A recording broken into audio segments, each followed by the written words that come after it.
Hello दोस्तों, स्वागत है आपका आर बुक्स बडी में। आज हम बात करेंगे भारतीय प्रशासनिक सेवा यानी आईएएस के बारे में, एक फौलादी ढांचे की महागाथा।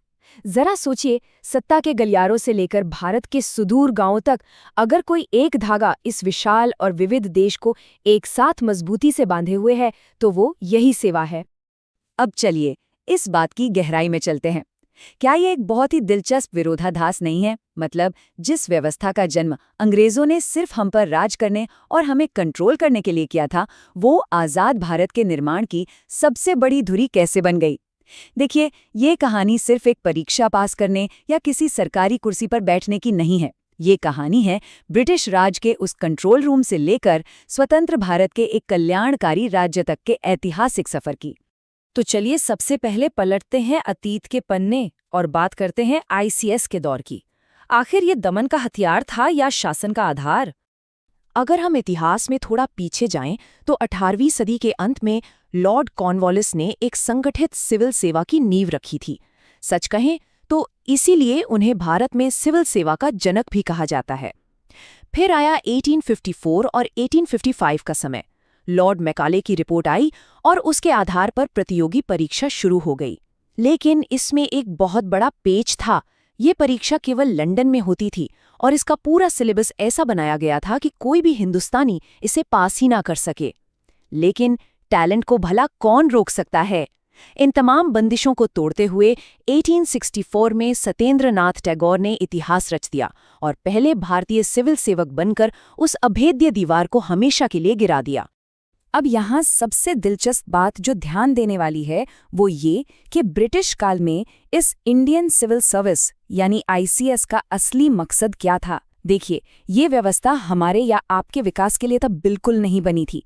इसका बस एक ही काम था, लगान वसूलना और ब्रिटिश हुकूमत को बचाने के लिए सख्त कानून व्यवस्था बनाए रखना। सीधी सी बात है, ये पूरी तरह से उनके नियंत्रण और हमारे संसाधनों को लूटने का एक जरिया था। खैर, वक्त का पहिया घूमा और हम पहुंचे 1946-1947 के उस दौर में जिसे हम सचमुच एक प्रशासनिक भूचाल कह सकते हैं। 565। जी हाँ, इस नंबर पे जरा गौर कीजिएगा। उस समय हमारा देश 500 से ज्यादा छोटी बड़ी रियासतों में बुरी तरह बिखरा हुआ था। अब इन सभी 565 रियासतों को एक तिरंगे के नीचे लाना ये किसी प्रशासनिक चमत्कार से कम नहीं था और उस वक्त ये काम लगभग नामुमकिन सा लग रहा था। और मुसीबतें यहीं खत्म नहीं हुईं। उस समय देश एक साथ 3 बहुत ही गंभीर संकटों से जूझ रहा था। पहला था प्रशासनिक खालीपन, मतलब आज़ादी तय होते ही ज़्यादातर ब्रिटिश अधिकारी रातों रात अपना सामान बांधकर इंग्लैंड लौट गए और हमारा पूरा सिस्टम चरमराने लगा। दूसरा, विभाजन की भयानक त्रासदी। 1947 के बंटवारे ने पूरे देश को सांप्रदायिक दंगों की आग में झोंक दिया। और तीसरा, बड़े पैमाने पर पलायन। लाखों शरणार्थी बेघर हो गए, वो भूख और हिंसा का सामना कर रहे थे। सच कहूं तो देश का प्रशासन एक ज्वालामुखी के मुहाने पर खड़ा था। उस समय हमें एक ऐसी मजबूत लीडरशिप की जरूरत थी जो देश को पूरी तरह बिखरने से रोक सके। और ठीक इसी नाजुक मोड़ पर सामने आता है सरदार पटेल का विजन और यहीं से जन्म होता है हमारे फौलादी ढांचे का। अक्टूबर 1946 में दिल्ली में मुख्यमंत्रियों का एक ऐतिहासिक सम्मेलन बुलाया गया। इसी बैठक में ये बहुत बड़ा फैसला लिया गया कि ब्रिटिशकालीन आईसीएस को खत्म करके उसकी जगह आईएएस बनाई जाएगी। लेकिन क्या ये सफर इतना आसान था? बिल्कुल नहीं। संविधान सभा में कई दिग्गज नेताओं ने इसका कड़ा विरोध किया। उनका तर्क बहुत सीधा था।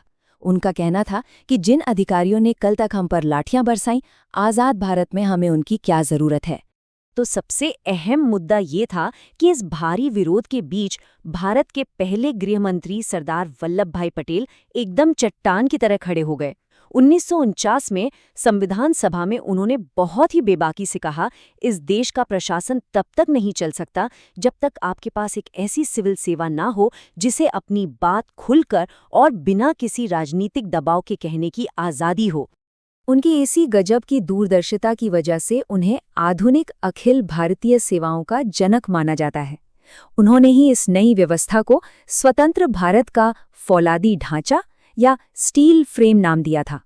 उनका साफ मानना था कि भारत जैसे विविधताओं वाले देश को एकजुट रखने के लिए ऐसा मजबूत और स्वतंत्र ढांचा होना बहुत जरूरी है। इसके बाद लगी संविधान की मोहर और हुआ एक नया सवेरा। आज़ादी के बाद हमारे नए संविधान ने इस नई सेवा को पूरी तरह से गले लगा लिया। भारतीय संविधान के अनुच्छेद 312 के तहत संसद को आईएएस जैसी अखिल भारतीय सेवाओं के गठन का अधिकार मिल गया। बस इस एक कदम ने आईएएस को हमारे नए गणतंत्र की कानूनी नींव के रूप में मजबूती से स्थापित कर दिया। अब अगर हम पुरानी और नई व्यवस्था को आमने सामने रखकर देखें तो फर्क बिल्कुल साफ नजर आता है। जहां एक तरफ पुरानी आईसीएस का काम सिर्फ एक पुलिस स्टेट चलाना था, टैक्स वसूलना और लोगों को कंट्रोल करना था, वहीं दूसरी ओर आज़ाद भारत के आईएएस का लक्ष्य एकदम बदल गया। अब इसका मकसद बन गया एक कल्याणकारी राज्य या वेलफेयर स्टेट बनाना, जहां ध्यान विकास और गरीबी मिटाने पर हो। एक आधुनिक आईएएस की जिम्मेदारियां अब पूरी तरह से बदल चुकी थीं। अब उनका काम सिर्फ दंगे रोकना या टैक्स इकट्ठा करना नहीं रह गया था। उनका नया मिशन था गरीबी को जड़ से खत्म करना, देश भर में सड़कें और इंफ्रास्ट्रक्चर खड़ा करना, बेहतरीन शिक्षा और स्वास्थ्य सेवाओं को देश के सबसे दूर दराज के गांव तक पहुंचाना। कुल मिलाकर एक नए, प्रगतिशील और आधुनिक भारत की मजबूत नींव रखना। तो दोस्तों, ब्रिटिश हुकूमत को मजबूत करने वाले एक दमनकारी औजार से लेकर दुनिया के सबसे बड़े लोकतंत्र के विकास का पहिया बनने तक आईएएस का ये सफर चुनौतियों और उपलब्धियों की एक अमर दास्तान है। आज भी जब देश में कोई संकट आता है, कोई नई योजना बनानी होती है या किसी जिले की पूरी तस्वीर बदलनी होती है, तो देश इसी फौलादी ढांचे पर अपना सबसे ज्यादा भरोसा जताता है। सही मायनों में भारतीय प्रशासनिक सेवा सिर्फ एक करियर नहीं है, ये राष्ट्र निर्माण का एक निरंतर चलता हुआ यज्ञ है। अब अंत में एक सवाल जो हमें थोड़ा सोचने पर मजबूर करता है। जैसे जैसे हमारे भारत का परिदृश्य इतनी तेजी से बदल रहा है, नई चुनौतियां आ रही हैं, ऐसे में आने वाले कल की अनदेखी चुनौतियों के बीच मजबूती से खड़े रहने के लिए ये ऐतिहासिक फौलादी ढांचा खुद को कैसे ढालेगा? इसी के साथ मैं आपसे विदा लेती हूँ। मिलते हैं फिर किसी नए एक्सप्लेनर में। तब तक देखते रहिए आप बुक्स बड़ी। जय हिंद, जय भारत।